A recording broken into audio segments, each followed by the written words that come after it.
2.5%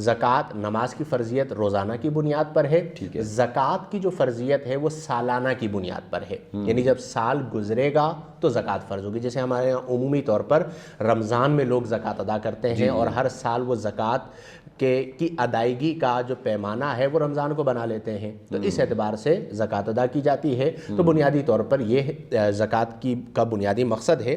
اور جہاں تک آپ نے اس کی حکمت پوچھی کہ زکوٰۃ کیوں فرض کی گئی، تو چند چیزیں ہیں۔ پہلی چیز یہ ہے کہ توحید کا بیان، کہ بندہ موحد ہے، اللہ کو مانتا ہے، تو دیکھا جا رہا ہے کہ اللہ کی بھی مانتا ہے یا نہیں مانتا، خالی زبانی دعویٰ تو نہیں کر رہا۔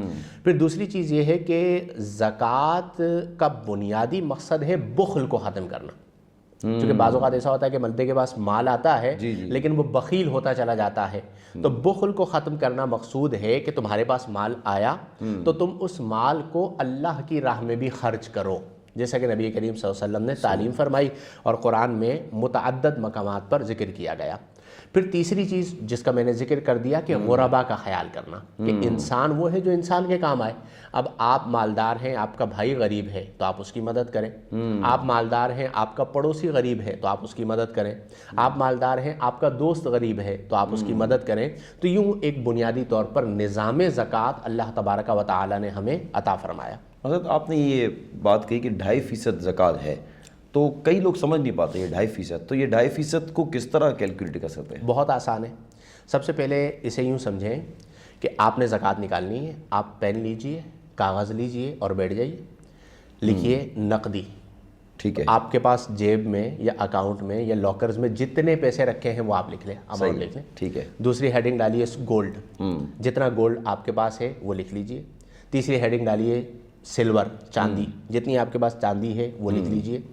چوتھی ہیڈنگ ڈالیے سامان تجارت، یعنی آپ نے کوئی پراپرٹی جو ہے وہ بزنس کے ارادے سے لی کہ مجھے بیچ دینی ہے، آپ کے پاس کوئی مال رکھا ہوا ہے، آپ تاجر ہے، آپ اس کی تجارت کرتے ہیں، وہ مال آپ نے لکھ لیا اور اس کی کرنٹ ویلیو نکال لی۔ اب آپ کے پاس کیا کیا آ گیا؟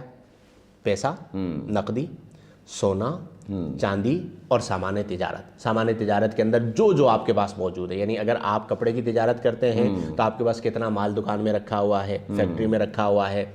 آپ جو ہے وہ ریئل اسٹیٹ کا کام کرتے ہیں تو آپ نے کتنی پراپرٹیز لے رکھی ہے جو آپ نے بیچنی ہے، انویسٹ کی ہوئی آپ نے، ان سب کی کرنٹ ویلیو نکال لیں۔ اب مثال کے طور پر آپ کے پاس اماؤنٹ رکھی ہوئی تھی 10 لاکھ روپے، گولڈ رکھا ہوا تھا، کیش میں ایک سوال ایڈ کروں، کیش میں بانڈ بھی شامل، سب مطلب کیش، پرائز بانڈ پلس جو سیونگ سرٹیفکیٹس ہیں وہ بھی اس میں شامل ہوں گے، وہ سارا آپ نے جمع کر لیا۔ اب یہ تینوں ملا کے آپ کے پاس مثال کے طور پر 10 لاکھ روپے کے رکھے ہوئے، گولڈ 10 لاکھ کا رکھا ہوا، کتنا ہو گیا؟ 20 لاکھ ہو گئے۔ سلور 5 لاکھ کا رکھا ہوا، کتنا ہو گیا؟ 25 لاکھ روپے۔ فور ایگزامپل ہم کر رہے ہیں، ورنہ ہمارے یہاں تو ماشاءاللہ بڑی انویسٹ آپ تو جانتے ہی ہیں اس فیلڈ کو، اربوں روپے میں کی ہوئی ہوتی ہے۔ 25 لاکھ روپے کے آپ کے پاس سامان تجارت ہے، کل کتنا ہو گیا؟ 50 لاکھ روپے ہو گئے۔ آپ نے 50 لاکھ کو تقسیم کر دینا ہے 40 سے، 40 سے تقسیم کر دیں، ٹھیک ہے؟ 40 سے آپ نے ڈیوائڈ کیا، جو جواب آئے گا وہ آپ کی زکوٰۃ ہے، وہ زکوٰۃ۔ اچھا، بہت اور آسان کرنا ہے، یہ تو بالکل سمپل میں نے آپ کو بتا دیا کہ کل آپ نے اماؤنٹ لکھ لی، یعنی 40واں حصہ دینا زکوٰۃ، 40واں حصہ آپ نے اسے 40 سے تقسیم کیا، آپ کے پاس جو جواب آ گیا وہ آپ کے مال کی زکوٰۃ ہے۔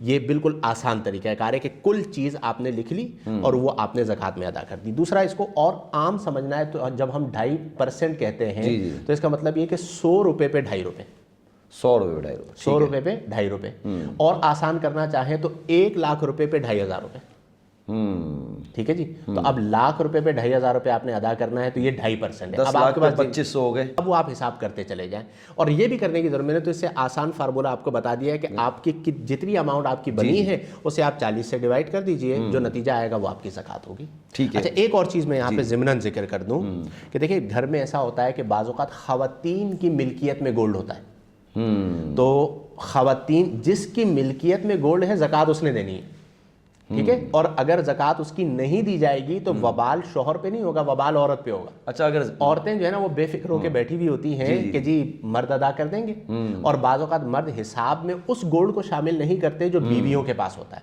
تو اگر مردوں نے کر دیا، ان پر یہ احسان کیا کہ ان کی زکوٰۃ مرد نے ادا کر دی جو آپ سوال کرنا چاہ رہے ہیں، تو زکوٰۃ ادا ہو جائے گی۔ اچھا لیکن ایسا نہیں ہے کہ مرد بھی حساب نہ کریں عورت بھی حساب نہ کرے، تو اب جو وبال آئے گا وہ اس پر آئے گا جس پر زکوٰۃ فرض تھی، اور زکوٰۃ اس پر فرض تھی جس کا گولڈ ہے، اور گولڈ عورتوں کا ہے، تو انہیں یہ توجہ کرنی چاہیے، بلکہ شوہروں کو لازم قرار دے دیں کہ بھائی زکوٰۃ ادا کر رہے ہو تو میرے گولڈ کی بھی زکوٰۃ ادا کر دینا، اور اگر وہ نہیں کرتے تو پھر آپ پر لازم ہے کہ آپ اپنی زکوٰۃ خود ادا کریں۔ پھر نہیں کرتے تو جھگڑے بھی تو ہوتے ہیں نا کہ آپ کیوں زکوٰۃ ادا نہیں جھگڑے کرتے، ویسے کما بھی دیں، میں ہوتے تو ہیں۔ کماتی نہیں ہوں۔ بھائی دیکھیں بات یہ ہے کہ جھگڑے تو ویسے بھی ہوتے ہیں، تو ایک اللہ کے لیے بھی اگر کرنا ہی ہے بالفرض تو کر لیجئے، اس میں آپ کو نفع ہی ہوگا، نقصان تو نہیں ہوگا، تو سمجھانے میں کہنے میں حرج نہیں ہے۔ جی جی چونکہ یہ فرضیت کا معاملہ ہے تو آپ کو بہر صورت زکوٰۃ ادا کرنی ہوگی۔ اللہ اللہ اللہ اللہ اللہ